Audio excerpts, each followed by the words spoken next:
नमस्कार दोस्तों, मैं राकेश संदीप, फाइनेंशियल कंसल्टेंट और बिजनेस कोच। मेरे चैनल में आपका बहुत बहुत स्वागत है। दोस्तों, हमारे इस चैनल में हम बात करते हैं फाइनेंस से रिलेटेड ऐसे टॉपिक्स की जो आम आदमी को, मुझे, आपको, हम सभी को रोजमर्रा की जिंदगी में इस तरह से इफेक्ट करती है। दोस्तों, आज का जो टॉपिक है मैं कवर करना चाहता हूं प्रोविडेंट फंड के बारे में। मिडिल क्लास ग्रुप की अगर मैं बात करूं तो हम सभी का 85% जो वर्ग है वो सैलरी पे डिपेंड करता है, जो नौकरी पे डिपेंड करता है। और सैलराइड पर्सन का मोस्टली लाइफ का सबसे बड़ा सेविंग होता है प्रोविडेंट फंड। रिटायरमेंट के बाद अपने बच्चों की फ्यूचर स्टडीज का प्लान करना हो, बच्चों की शादी करवानी हो, या अपना घर जिसकी रिनोवेशन करवानी हो, या नया घर खरीदना हो, सबसे लाइफ का सबसे बड़ा मेजर सेविंग होता है प्रोविडेंट फंड। दोस्तों, न्यूज़ है कि सरकार ने प्रोविडेंट फंड का ब्याज दर कम करने का फैसला लिया है। मतलब आप और मैं, हमारा जो लाइफ का सबसे बड़ा सेविंग और इन्वेस्टमेंट करते हैं उस पे रेट ऑफ इंटरेस्ट है वो हमें कम मिलने वाला है। दोस्तों, मामला क्या है जानने के लिए शुरू से आखिर तक दोस्तों मेरा वीडियो ध्यान से देखिए। अगर वीडियो पसंद आता है तो लाइक कीजिए। फाइनेंस रिलेटेड ऐसी वैल्यू एडेड इन्फॉर्मेशन के लिए दोस्तों मेरा चैनल सब्सक्राइब कीजिए और बेल आइकन दबाइए ताकि आने वाले हर एक वीडियो की इंफॉर्मेशन आपको रेगुलरली मिलती रहे। तो दोस्तों, शुरू करते हैं आज का वीडियो। तो दोस्तों, शुरुआत करते हैं एम्प्लॉय प्रोविडेंट फंड ऑर्गेनाइजेशन से, ईपीएफओ से। दोस्तों, ये जो भी सैलराइड पर्सन है उनका इन्वेस्टमेंट जो जमा होता है उसकी सेफ्टी क्या है, इसके लिए सेंट्रल गवर्नमेंट ने एक ट्रस्ट शुरू किया जो इन एम्प्लॉय के वेलफेयर के लिए हो, इनका जो इन्वेस्टमेंट सेफ है या नहीं उसकी टेक केयर कर रहा हो, ये ईपीएफओ है। ऐसे सैलरी की क्राइटेरिया क्या है और ऑर्गेनाइजेशन की क्राइटेरिया क्या है ये मैं आपको बता देता हूं।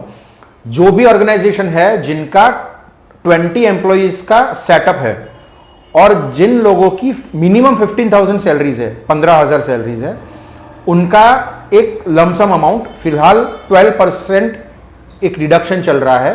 12% एम्प्लॉय की सैलरी में से डिडक्ट होगा एज एन इन्वेस्टमेंट, और उतना ही रेशियो एम्प्लॉयर जो कंपनी के मालिक होते हैं वो कंट्रीब्यूट करेंगे ईपीएफओ के अंदर।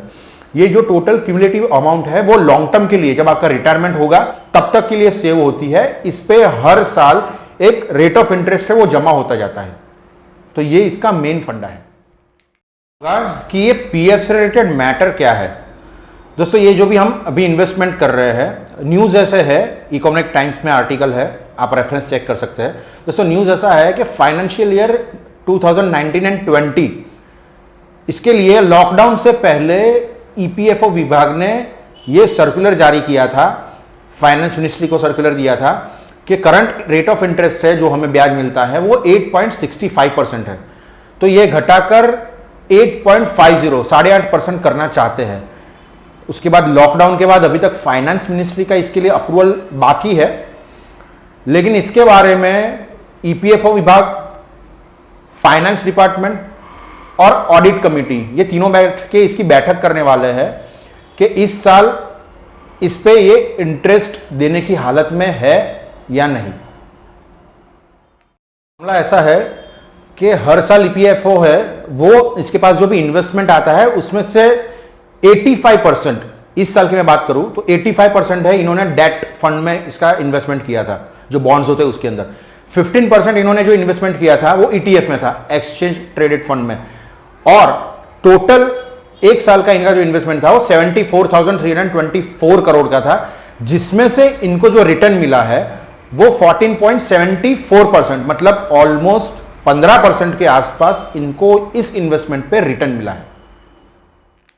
मेरा कंसर्न जो है मैं वो आपको बताना चाहता हूं। दोस्तों, हमारा जो पैसों का इन्वेस्टमेंट होता है ऑलमोस्ट 14.75%, 15% के आसपास आपको ईपीएफ को रेट ऑफ इंटरेस्ट उस पर रिटर्न मिलता है। तो यह हमारा सिर्फ 8.65%, 8.5% देने में प्रॉब्लम हो रही है। इसका रीज़न क्या है? मैं आपको इसका एक जो आर्टिकल में मैंने रिसर्च किया है उस पर से मैं आपको इसका एक मेन रीज़न बता रहा हूँ कि इस बार ये प्रॉब्लम क्यों खड़ी हुई है। दोस्तों, इसमें ऐसा है कि 18 लाख करोड़ का टोटल इन्वेस्टमेंट ईपीएफओ ने किया हुआ है ये जो मार्केट के अंदर, सिक्योरिटीज मार्केट में। उसमें से 4,500 करोड़ उन्होंने 2 एनबीएफसी में किया था। एक है DHFL, D one housing finance में, और दूसरा है आईएलएनएफएस। दोनों में डी वन हाउसिंग है वो तो अभी बैंकरप्ट हो चुकी है, मतलब उन्होंने अपना दिवालिया घोषित कर दिया है और उसकी रिप्रोसेसिंग चल रही है। और अभी आईएलएनएफएस है वो गवर्नमेंट के अंडर ऑब्जर्वेशन में आ गई, तो टोटल ये रकम है वो इसी वजह से अभी फंस चुकी है। तो आशा करता हूं, देखता हूं अब हमें इसका क्या रेट ऑफ इंटरेस्ट का क्या फैसला मिलता है, उस पर खास ध्यान रखना होगा। दोस्तों फाइनली इसका निष्कर्ष क्या है, अगर हम हमारा पैसा इन्वेस्ट करते हैं, इन्वेस्टमेंट के लिए गवर्नमेंट को दे रहे हैं, गवर्नमेंट वही पैसा सिक्योरिटी मार्केट में लगा रहा है, तो ये नहीं हो सकता कि हम हमारा पैसा खुद ही सिक्योरिटी मार्केट में लगाएं। सोचने वाली बात है दोस्तों।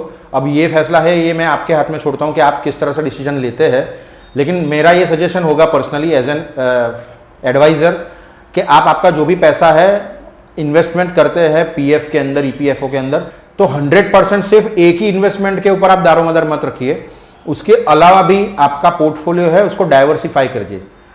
तो दोस्तों आशा करता हूं मेरा ये वीडियो है आपको पसंद आया होगा। अगर वीडियो पसंद आता है तो दोस्तों लाइक कीजिए। फाइनेंस रिलेटेड ऐसी ही अपडेटेड और रेगुलर इन्फॉर्मेशन के लिए दोस्तों मेरा चैनल सब्सक्राइब कीजिए और बेल आइकन दबाइए ताकि आपको इसका रेगुलर अपडेट मिलता रहे। तब तक के लिए जय हिंद।